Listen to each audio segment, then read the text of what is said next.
যে পরিমাণ ট্রমা এবং নির্যাতনের মধ্য দিয়ে গেছে, বিএনপির টপ লিডারশিপের ভিতরে প্রচুর বাটপাট দালাল টাইপের নেতা আছে।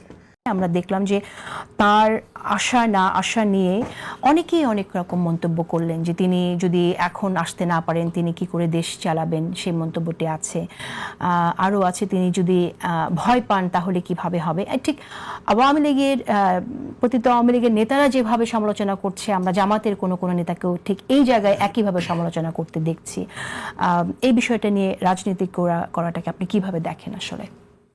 ধন্যবাদ। প্রথম কথা হচ্ছে যে বেগম জিয়ার অসুস্থতার ব্যাপারে আমাদের আসলে দোয়া করা ছাড়া এই মুহূর্তে আর কিছু করবার নাই। আর দ্বিতীয়ত হচ্ছে এটা খুবই একটা অভদ্র জড়িত আচরণ হবে এখানে দোয়া করা ছাড়া বেগম জিয়া সংক্রান্ত অন্য কোনো আলোচনাতে ঢোকা। এটা খুবই অশালীন একটা ব্যাপার হবে, এরকম একটা মানবিক বিষয় নিয়ে কথা বলা।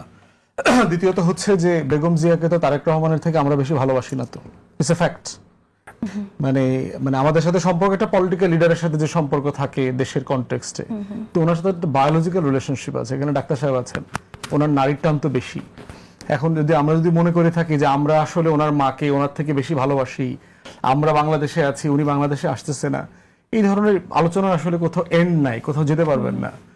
এর বিষয় হচ্ছে যে ওনার স্ট্যাটাসকে আপনি যে কোনোভাবে আপনি যদি পজিটিভলি পড়তে চান, পজিটিভলি পড়বার উপকরণ যেমন আছে, আপনি যদি এটাকে নেগেটিভলি সাসপিশিয়াসলি পড়তে চান সেটাও চাইলে আপনি পড়তে পারবেন।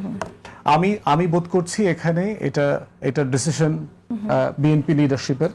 উনি বলেছেন এটা একক না তো এটা খুব স্বাভাবিক। একটা পার্টি লিডার লম্বা সময় এক্সাইলে আছেন, ওনার ওখানে থাকা ফিরে আসার সাথে পার্টির পলিসি মেকারদের একটা ইনভলভমেন্ট আছে, ফ্যামিলির একটা ইস্যুজ আছে, এরপরে হচ্ছে ওখানকার লিগাল ইস্যু থাকতে পারে। ওখানে আপনার যদি অ্যাসাইলামে থাকেন ইমিডিয়েটলি ডকুমেন্টেশন সারেন্ডার করে আসার মতো অবস্থায় আছেন কিনা, দেশের সেফটি সিকিউরিটি ইস্যুজ আছে।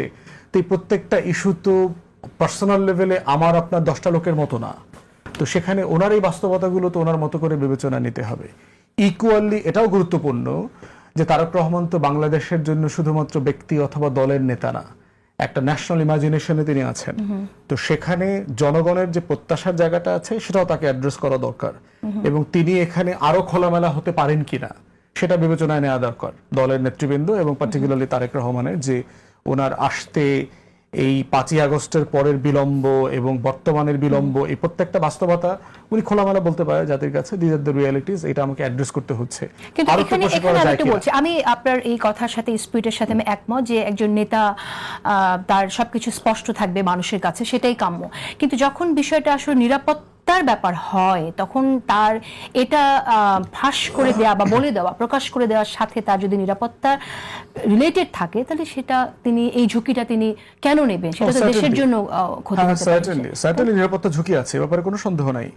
উনি যেই প্রসেসের মধ্য দিয়ে নির্যাতন ট্রমার মধ্য দিয়ে গেছেন, এই পরিবারটা যে পরিমাণ ট্রমা এবং নির্যাতনের মধ্য দিয়ে গেছে, বিএনপির টপ লিডারশিপের ভিতরে প্রচুর বাটপাট দালাল টাইপের নেতা আছে। কিন্তু জিয়া পরিবারের দিল্লির আধিপত্যবাদের পোস্টে, আওয়ামী ফাঁসিবাদের কোশ্চেনে জিয়া পরিবারের কোনো কম্প্রোমাইজের কোনো এক্সাম্পল নাই। শহীদ প্রেসিডেন্ট জিয়াউর রহমান, বেগম জিয়া হিস্টোরিক্যালি বারবার প্রমাণ করেছেন দেশ থেকে না পেয়ে পালিয়ে, মিথ্যা মামলা স্বীকার করে, মিথ্যা মামলায় জেলে গিয়ে নির্বাসিত হয়ে এক কাপড়ে বাড়ি থেকে বের হইতে হয়েছে।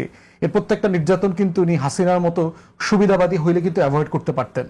তাকে 111 সরকার বলছিল দেশ ছেড়ে চলে যাইতে, উনি যায় নাই, উনি গ্রেফতার হওয়াটাকে বেছে নিয়েছে। উনি এই আওয়ামী জমানাতেও কিন্তু একাধিকবার দেশ ছেড়ে চলে যাবার অপশনে যেতে পারতেন। বিভিন্নভাবে ইনডাইরেক্টলি এই প্রস্তাবনাকে দেওয়া হয়েছিল, রাজনীতি করবে না, দেশ ছেড়ে চলে যাবে। উনি সেটা নেন নাই। উনি বরং বেছে নিয়েছে আমি জেলে যাব, মিথ্যা মামলা ফেস করব, দেশে মানুষের সাথে থাকবো এবং এই প্রতিবাদের মধ্য দিয়ে আমার রাজনীতিটা বেঁচে থাকবে। তিনি ফিরে এসেছেন নিশ্চিত জেনে যে আমি জেলে যেতে হবে, ফিরে এসেছেন। এবং খালেদা জিয়ার ব্যাপারে আরেকটা বিষয় হচ্ছে যে ডাক্তাররা দুই দেশেই আলোচনা করছেন যে ওনাকে লন্ডনে নেবার মতো শারীরিক উন্নতিটা হয় কিনা। যদি হয় তাহলে সেক্ষেত্রে তো খালেদা জিয়াকে ওখানে নিতে হবে, তারেক রহমান এখানে আসবেন কেন? এটা তো একটা স্টুপিড আইডিয়া হবে। তারেক রহমানকে এখানে আসলো পরে ওনাকে আবার ওটা নিয়ে আবার নিতে হচ্ছে। তো আমার মনে হয় যে পুরো বিষয়টা পারিবারিক অঙ্গনে ওনাদের উপরে ছেড়ে দেওয়া দরকার। এটা নিয়ে এত বেশি জল ঘোলা করা আমি এটাকে অ্যাপ্রোপ্রিয়েট মনে করি না।